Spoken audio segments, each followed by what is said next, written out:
So now to sort of end with our last presentation, we have Chris Douglas, who's a principal at My Fiduciary. And so I would call Chris a ESG investing consultant. And I've had the pleasure of actually working with him on a research project we started recently. There's a few of us involved, which we'll be releasing soon. So I'm very much looking forward to Chris's final thoughts, is what we've given him the job to sort of sum up the conference for us from his point of view. And then we'll have our esteemed Dean, Robin Gould, close the conference after that. So Chris, thank you for taking on probably the hardest job of the day and giving your time. Over to you. Yeah, kia ora Seb, thank you. Tēnā koutou katoa, and certainly thank you everyone for having me here and for listening today. As Seb said, originally my presentation was meant to be a panel, and panels are a pretty easy job actually for people to sit on. You don't have to do a huge amount of preparation. You can obviously watch the presentations during the day and then shoot from the hip to a degree with questions that come in. But then with lockdown and this moving to an online webcast, I got told that I'd be doing it on my own with the presentation being final thoughts. So I've got about 14 minutes to do that. I'm going to keep it pretty short and to the point, because I think it's just been a fantastic day. We've had just a broad range of speakers, and I remember Craig Weiss from the New Zealand Green Investment Finance said this is a big and gnarly area, and it really is. I mean, gosh, when you think about starting off with Grant Robertson this morning, we've had a wide range of industry experts. We've had presentations from sustainable investment practitioners.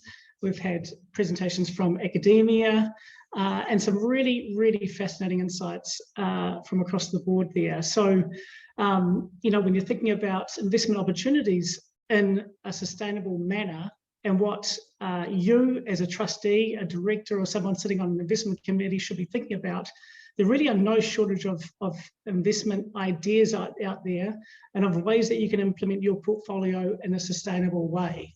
You know, Barry pointed to just, I think, the rise of products that we've seen over the years. Matt just then also spoke about the evolution of investing in a sustainable manner and how it's changed. You know, it's a really exciting and fascinating place, I think, for anyone looking to implement a portfolio.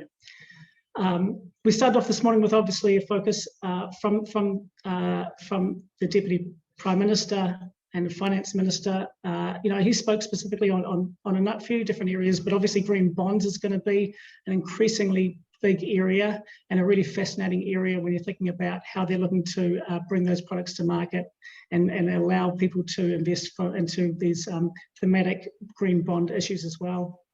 There was also discussion on impact investing. You know, Nicola Nation from Akina, Maria English, and the work that she's doing as well. Really, really fascinating about how you can start to get more knowledge and information on the types of impact investments you can make, how you can benchmark those, how you can measure those, how you can think about investing quite tactically and strategically as well. There's presentations on biodiversity. We heard from Renata Leo about Te Ao Māori and how we think about investing from a Māori lens as well, which I think is you know, increasingly becoming a large part, or you know, certainly a very large investment sector in itself, and a large area where you know, we're seeing a lot of investment coming from that sector in that area. Our two leading government-based or sponsored investment funds, ACC and NZ Super, both gave their view about how they're thinking about investing from a climate perspective as well. And I have to say, from a researcher's perspective, I found Florian Berg's paper just really, really fascinating. I spent 12 years at Morningstar myself. I was there when they acquired Sustainalytics as part of the research group at that firm. And I know that, you know, when you engage with fund managers, when you look at different ways that people are implementing ESG, that there is a very subjective element to these ratings. To actually see that data and to actually see how the spread of outcomes, the divergence between the different rating issues out there is actually quite for me, it was something where it shows you've got to be very clear about what you're trying to do, or what you're trying to achieve when you're investing into the space.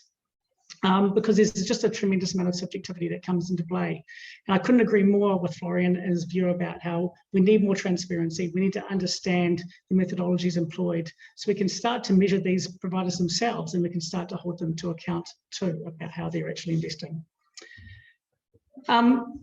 So what are the follow-ups here? So if I think about the role that a investment committee member, a trustee, a director responsible for a fund who's sitting on an investment committee, what are tangible takeaways that you can think about when you're from today's conference? Certainly, as Barry pointed out, you do need to be aware of your fiduciary duties. And so that means when it's thinking about areas like climate risk, it's not your personal preferences that need to be driving the decision here. It's your fiduciary duty as a trustee, and making sure you're taking that into account when you're making decisions. So how about joining other investors like NZ Super, ACC, my fiduciary, and other investment participants in targeting a net zero carbon emissions by 2050? Certainly something tangible to be thinking about. And initially, if we think about the presentations we've had today, you can just start by benchmarking your current portfolio and what the carbon footprint of your portfolio is. You actually should have enough data out there to start to get an idea about what your carbon footprint is relative to a market index. So that means taking a closer look at the fund managers you're investing with, asking them these questions about how they're thinking about the carbon risk in the portfolio and what they're doing about it. Asking more questions of your consultant, if you have one as well, about the carbon footprint of your investments. And importantly, don't let the perfect be the enemy of the good here, because it's definitely an area where we're learning. There's new data's coming into play all the time, new methodologies, new lenses of looking into investments are coming every day.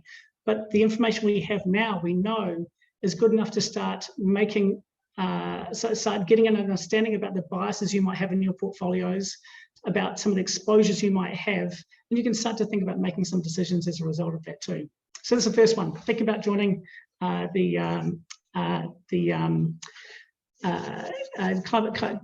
zero by 2050. Thinking about investing for impact as well. Now, there's no shortage of ideas in this area, and if I've got one criticism of today, is that there's a huge range of investment options out there and offer for people to be thinking about, which is incredibly difficult to navigate. So you do need to take a step back from a high level, go back to your investment policy statement, your SIPO, and think about what impact investing means to you, and how you want to translate that from a high level philosophy into an asset allocation framework, into our direct investment approach as well. It's not for everyone. There's a high degree of complexity there in terms of the actual due diligence you need to employ. You can outsource that to various providers. You can also think about bringing experts in as well. And the final takeaway I would say is engage with others, and let's learn from each other. So if you're thinking about lessons from the day, Renata Blair was speaking about whanaungatanga. So it's about the concept of communities, relationships, shares experiences of bringing people together. And I have to say that forums like we've had today, where we're bringing new ideas, we're bringing the latest research together to talk about trends in sustainable investing, trends in ESG. We can all learn as a collective, and we can all learn as a group, and we can actually employ better strategies in our client portfolios as a result. So, so that's really the three takeaways I have for today. Seb, happy to open it up to questions now. I'm happy to just have a conversation with you if you've got any thoughts at all that you want to discuss. Sure. Any questions from the audience, just feel free to pop them through. We'll see them come up. Yeah, I think I quite agree with some of those summary points. I think the call for collaboration is quite key. I think that's, that's what's been happening globally in the impact investing space, and that's why those frameworks have developed and been able to grow and prove their concept. So why don't we collaborate more within New Zealand, right? It doesn't need to be a purely competitive space, particularly when our incentives align in terms of asking things of companies to change. So in our engagement, we can collaborate a lot more, I believe. I think also, yeah, the key message from Florian's paper there around the divergence of ESG ratings providers and the need to look at more than one data source and be very critical of that data source, I think, sprung out to me. And actually, very stoked to have you and Florian on a research project coming up soon.